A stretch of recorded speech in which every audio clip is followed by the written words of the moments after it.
Lord. అందరికీ వందనాలు తెలియజేస్తున్నాను. ఈరోజు దేవుడు ఇచ్చినటువంటి వాగ్దానము 2వ రాజుల గ్రంథము 22వ అధ్యాయము 19వ వచనంలో వ్రాయబడినట్టుగా, నీవు నా సన్నిధిని కన్నీళ్లు విడిచితివి కనుక నేను నీ ప్రార్థన అంగీకరించున్నాను, నీ మనవి అంగీకరిస్తున్నాను. ఎందుకో తెలుసా?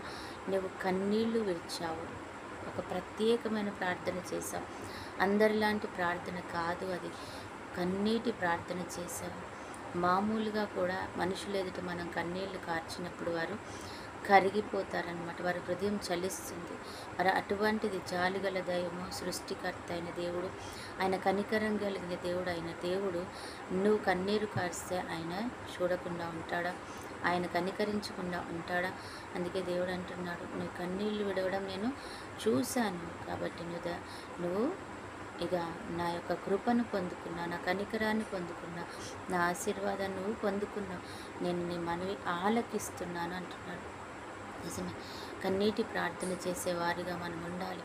మరి కన్నీరు ఎప్పుడు వస్తుంది అని అంటే, మన హృదయం అంతగా పగిలినప్పుడు, మన హృదయం బద్దలు కట్టుకున్నప్పుడు, మనలో అంత వేదన ఉన్నప్పుడు, దాన్ని ఇతరులకు చెప్పుకొని, వారికి వీరికి చెప్పుకొని ఏదో సంజాయిషి పొందుకునడం కాదు, కానీ పరిగెత్తుకొని వెళ్ళి దేవుని దగ్గర మొర్ర పెట్టుకున్నప్పుడు, ఆ వేదనకి మన గుండె పగిలినప్పుడు ఆ హృదయంలోంచి కన్నీరు అన్నది వస్తుంది.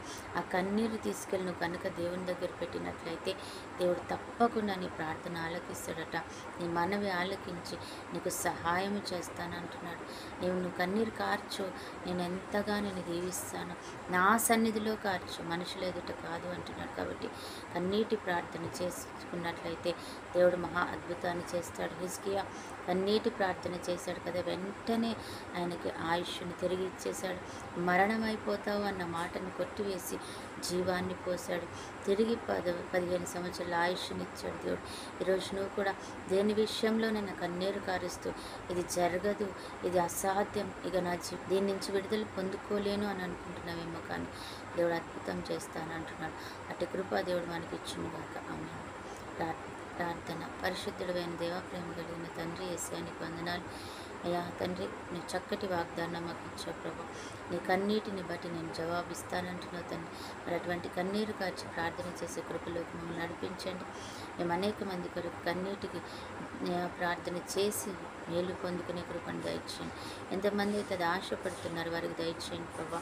నీకు వందనాలు చెల్లిస్తున్నాం.